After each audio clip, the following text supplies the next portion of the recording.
Hello, I see that some people have just joined us. So welcome to our first of four panels on learning invitations. And as the name of this panel implies, our panels will talk about the ways they've been intentional, as Perky and Novak call it, of summoning students cordially into our learning space and disrupting traditional banking methods of teaching, where students are passive learners, simply digesting the content from whoever's at the front of the room.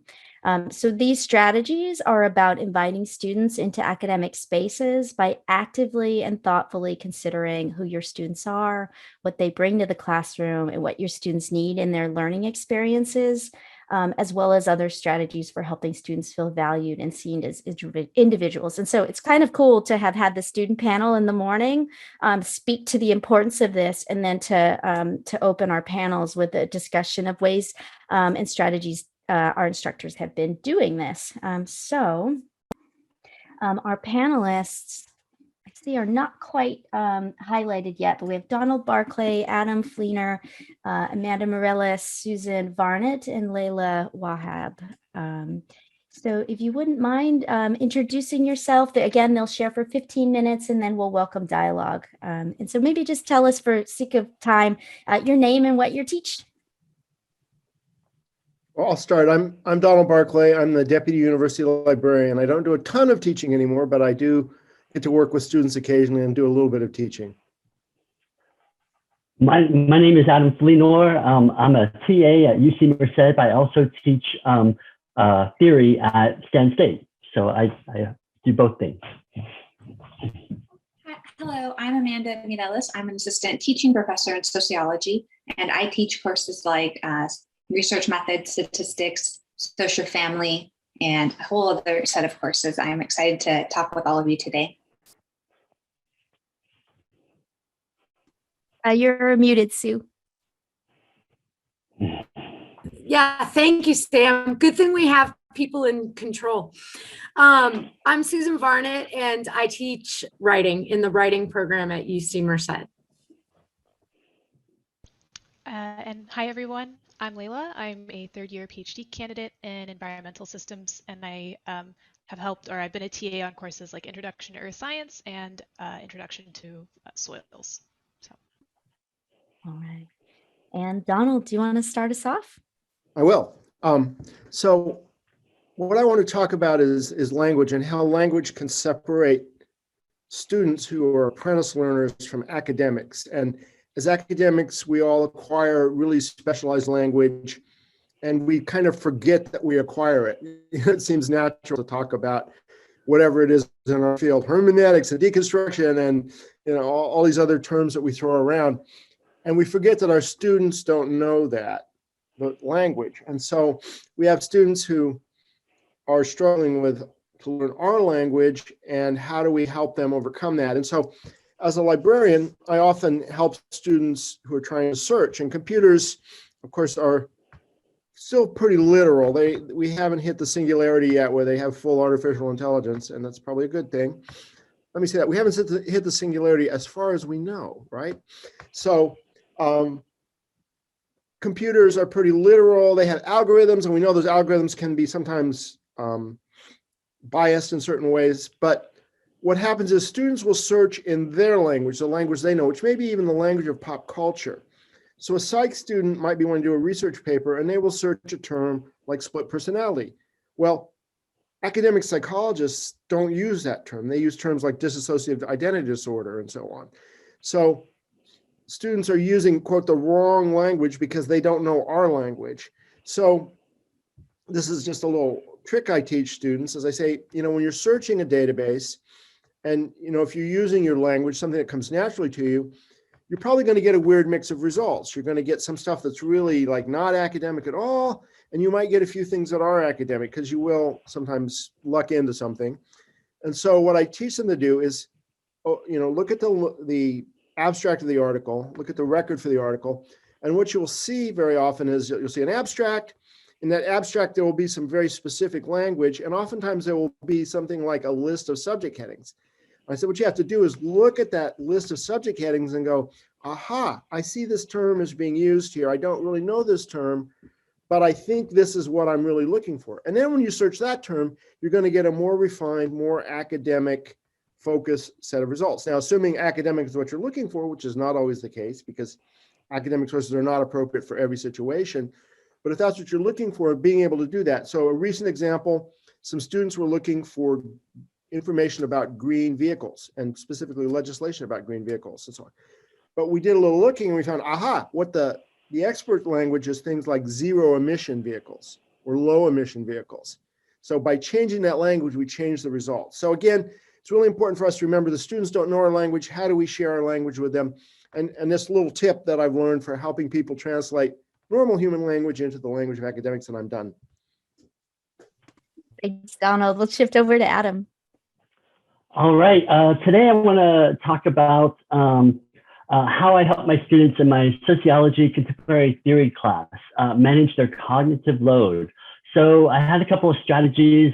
This wasn't something I just brilliantly came up with on my own. I observed other people and what they were doing, and I picked a little from here and picked a little from there and tried to craft something. And I came up with a couple of strategies. So one of the things is prioritizing that, communicating my learning intention. So constantly asking, the students, why are we learning these concepts, and constantly drawing them in to their experience, to learning this concept. And sometimes that's really hard if they're taking a survey class and they're not, this isn't their major. But my last resort is to say, well, you're learning how to learn, right? And you're in college and you need to learn these different things. So I really do try to connect them, and it's a conscious thing. It's not just a part of my demeanor or something. It's something I have to really work at and sit down and work with my lessons to try to do that. So I also communicate why I'm teaching something, why am I assigning this learning task, and really I think students respond better if they understand, again, why and the intention of a certain lesson. A second thing that I used was to restructure my syllabus to allow what I call a slow week to catch up and clarify understanding. And so this is a purposeful and planned slow week. And instead of, I have colleagues, and I think I've done this in the past, where like, oh, everybody's getting behind, I'm getting behind, maybe we'll take a week off. And and I find that to be reactive, and it's students, I feel, find that to be like, oh, the teacher can't keep up, or, oh, you must have assigned too much work, that's why we have to stop for a while. No, that's not the idea. The idea is, hey, we're doing a lot of stuff here. I know you have a life. I know things happen. I had 2 students that came down with COVID this semester. And so, kind of bringing them back. But for me, putting that week between the start of semester and spring break, it was asynchronous class. So it was 1 week's worth of work stretched out into 2 weeks. And so that actually worked really well. And then, if you're wondering how well it worked, you can ask your students. So one of the things I did is I said, this is in the syllabus, so we're doing this on purpose. And they couldn't believe it. I got so much feedback, like, I feel like I should be doing more. I can't believe this. It's like, no, this is real. This is intentional. And so they ended up, when they came back with that assignment that it had 2 weeks to do, oh, they were so much better. They took more time with their writing. They seemed refreshed. They're more engaged. They have a discussion board, and they really engage in that. So I really noticed the difference. And then afterwards, like if I met with them individually, I was like, so what do you think of that slow week? And there was nothing but praise, like, oh, it saved me. I had an exam here and I had to do this here, and it really saved me. So I think that feedback really helped me solidify, like, this is a great strategy. And I think I'm going to do it next semester too, even though if we're in person or not, I think there's something to that. So both these things have led to higher quality student work and engagement. And finally, I like to say that I believe good teaching is inherently anti-racist. Thanks, Adam. Amanda. Hello. Today I want to share a little bit about a two-part strategy that I've used in the spring to build community in my 2 courses. So as we all know, it's a challenge to build community with the bigger classes. In particular, I think this semester I had classes that had 50 to 60 students, and we are remote. So I still wanted students to feel connected to me as their instructor, to their classmates, and to the course material. So I implemented a few small changes to promote greater community in the classroom. Like I mentioned, I had both asynchronous and synchronous courses. So for both of these types of courses, what I started with, the first part of the approach, was to build in a student welcome survey. And this survey introduced students to important course expectations and policies, but it also focused on learning more about the student themselves so that I could pull them in throughout the semester in ways that spoke to them and helped them feel seen. So this fall, in the Reflections on Anti-Racist Pedagogy working groups, we were asked, how can we remember a time when we felt seen in the classroom? And that question in the fall really stuck with me throughout the year. So when I redesigned that welcome survey, that was at the core of what I was focusing. So in the spring, that welcome survey had questions like, for example, what are your goals this semester, academic and personal? Can you tell me about a time that a professor or mentor helped you learn something new, engage course material in a new way, or otherwise helped you grow intellectually? And then I followed up and asked, what did they do to support your intellectual growth? So many of our students were experiencing unique challenges this semester. I also asked about, are there things about their current situation that might impact their ability to actively engage and learn in our course? So that was the first part of the approach. The second part was having a weekly check-in. So whether it was synchronous or asynchronous, students were always asked 2 questions every week. How are they doing? And then a very specific question about either the course material or something going on in the news and media. And I used these weekly check-ins to give me a sense of where students are, how is their social or emotional health doing in these difficult times.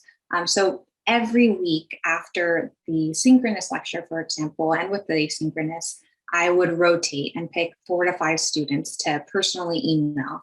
And that's where the welcome survey comes back into. So I would go back to the welcome survey and see how does that particular student like to be addressed, what makes them feel seen, what makes them feel supported. So when I was checking in, sending these individual emails, it really helped encourage students. Like they always replied and were just shocked that, you know, something they said in lecture or in an assignment caught my eye.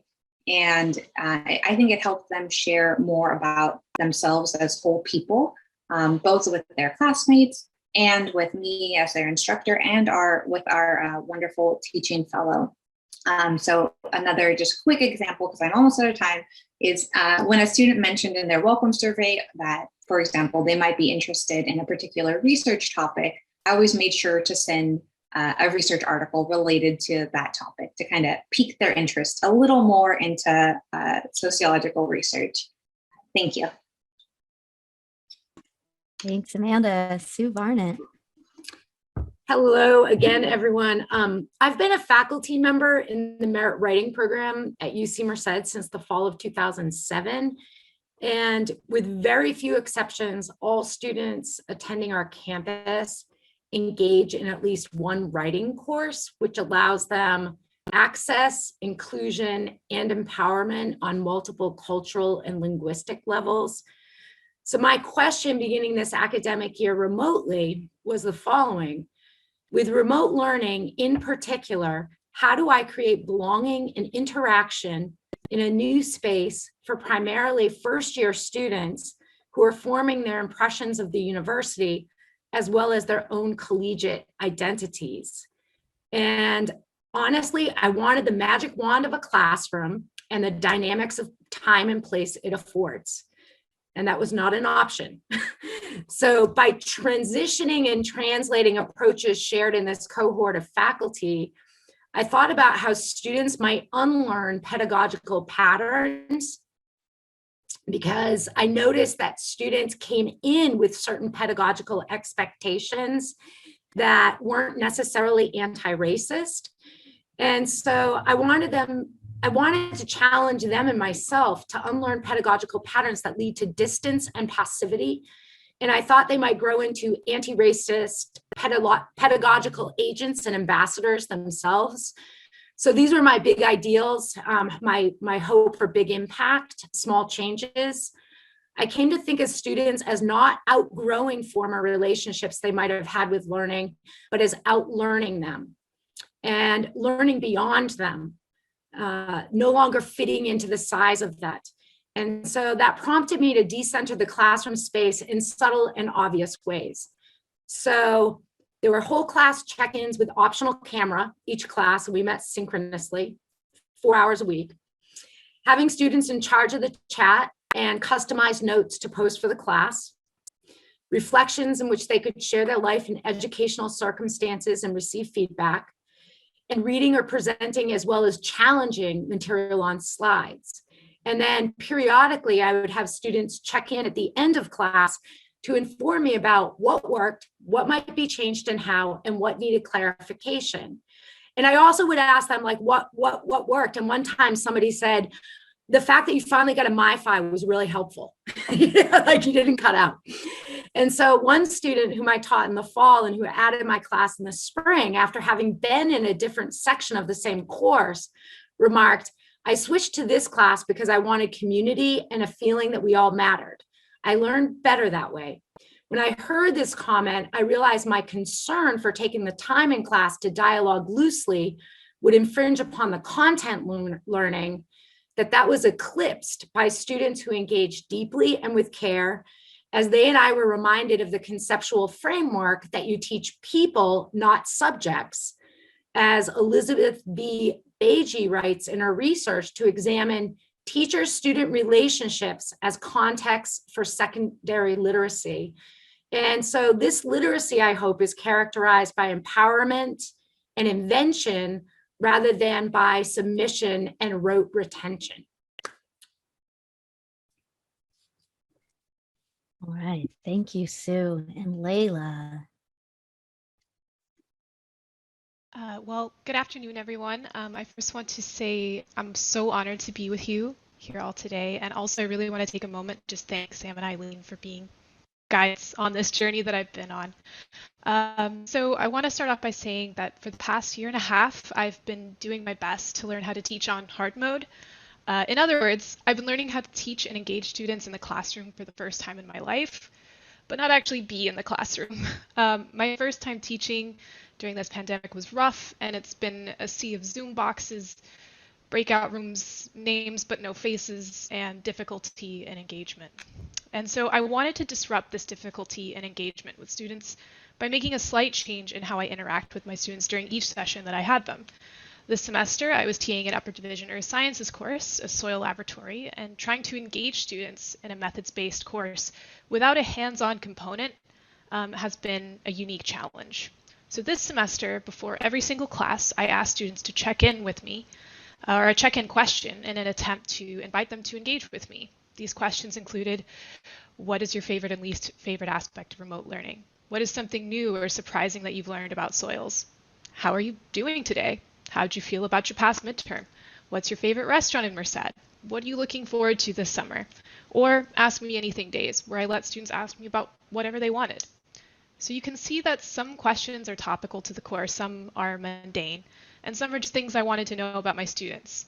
This is a relatively minor change in the scheme of things, but I learned so many new things about my students. Everything from their relative studying in Australia to their favorite video game. For sessions where I had more engagement with the check-in question, I noticed that I had more engagement overall. Students were more willing to comment on things during class or direct message me if there was something that they were worried or unsure about. Furthermore, while office hours in previous semesters had been a ghost town, I found that students were coming to office hours and sometimes asking me questions about soils that they could apply to other classes. So I want to finish this out by saying this is all rather qualitative, and what I'm communicating is all the experience of a pretty novice instructor who's currently learning and improving their skills, like we all are. But what I want you to leave my presentation with is the idea that even small changes in how we talk with and engage our students can make the biggest differences in ways that we wouldn't expect. All right, thank you, everybody. I feel like I want to just like give a clap before I open it up to questions. And we have about 8 minutes left for those questions. But I don't know if it's the end of the semester and I'm tired, but I find myself like choked up when people are sharing things. Like I feel like emotional about these efforts after the end of a very hard year. So for the next 7 minutes, we have time for either questions from the audience, or maybe, this is also a conversation space. So additional strategies about learning invitations that people might have employed. You're welcome to always put things in the chat or raise your hand or unmute yourself and kind of ask, whichever one works for you. So questions, comments. Our panelists can ask questions and give comments of each other too. It feels nice. Yeah. I had a quick question for Adam, if it's okay. Yeah. Yeah. Thanks everyone for your great presentations and like ideas that I have now. Adam, for the pause week, sorry if I missed it. Like, I guess that wasn't scheduled in the beginning, but you said you're doing it in the future. Like, how will you integrate that so it's not like, oh, I automatically have an extra week, so they take a little longer? Or yeah. No, it's, I feel like sometimes when we're teaching a subject, we're under the pressure that we have to give students absolutely everything in that subject. And it's something like contemporary theory, it's never going to happen, right? So the idea is of kind of gauging their, I reduce their reading load. I had them do different kind of exercises. So when that week was, it wasn't I was taking something away. I was giving them more time to manage their own time within this 2-week window. And instead of having them just fried and burnt out and giving me subpar writing, I gave them more time with the material and let them manage their time, even if that is them catching up on other stuff not in my class, and then coming back to my class and having that off their plate and be able to focus on stuff that I'm trying to teach them. So I feel like I'm taking away from the full material because it's already a lot. And so I'm a proponent of not overloading the students and that banking system of just pouring all the stuff in. It's the journey over the 16 weeks. And how often does you get to the end of the 6 weeks like, oh, we didn't get to everything, so forget the last chapter. I mean, instead of doing that, why don't we do that over here and do that? So I don't want to take up too much time. Yeah, thanks. And thank you for that question. I'm noticing Cynthia wrote in the chat, thank you all for the intentionality. And that's something that I've been thinking about a lot, like through these practices, is that like, these are things that we might've been doing already, but the focus on thinking of it as an anti-racist practice has been a way of giving all of our actions more intentionality towards the importance of inclusion, the importance of recognizing difference, right? I love the kind of tail end, the bookend of this with the panel of the students in the morning about and hearing their ways of being seen and valued. Other questions that folks might have, or comments from the audience as well? Greg, did you have a hand up? I did, but I took it down, and now you've got me called on. So, a lot of universities have a dead week or even two at the end of a semester. the idea of it being a time to be able to study and reflect and solidify knowledge. But Adam, I like the idea of actually putting it in the middle, because that gives people a chance to rest and then come back strong to end strong. Whereas you often see people kind of just barely getting over the finish line. There's another way to do that if you've got, if you are willing to play the game of bureaucracy of organizing it. You can break your class into cohorts, and not every cohort has the same assignment. So assignment 1 would be cohort 1, assignment 2, cohort 2, assignment 3, cohort 3, and then cycle through again. And that way your grading is also in a rhythm that's more sustainable, and they're more intensely on sometimes and can lean back and learn from others at other times. You can just move that over this semester. I really like that idea. Yeah. I've got a question in the chat, and this will be our last question for this group. And so Bay asks, I'm just curious, like how the weekly check-ins worked. Did students use Zoom chat to answer the questions, especially in a larger class? I know, Amanda, you spoke to this, and Layla, you also spoke to this.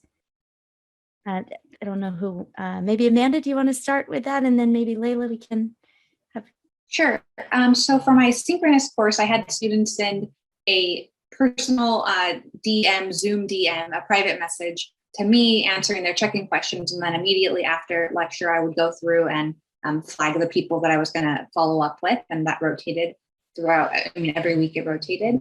For the asynchronous, Canvas has this incredible Kaltura video quiz. And so the lectures were made as a video quiz, and there's whenever they're watching the lecture, questions pop up. So check-in questions would pop up throughout their recorded lecture.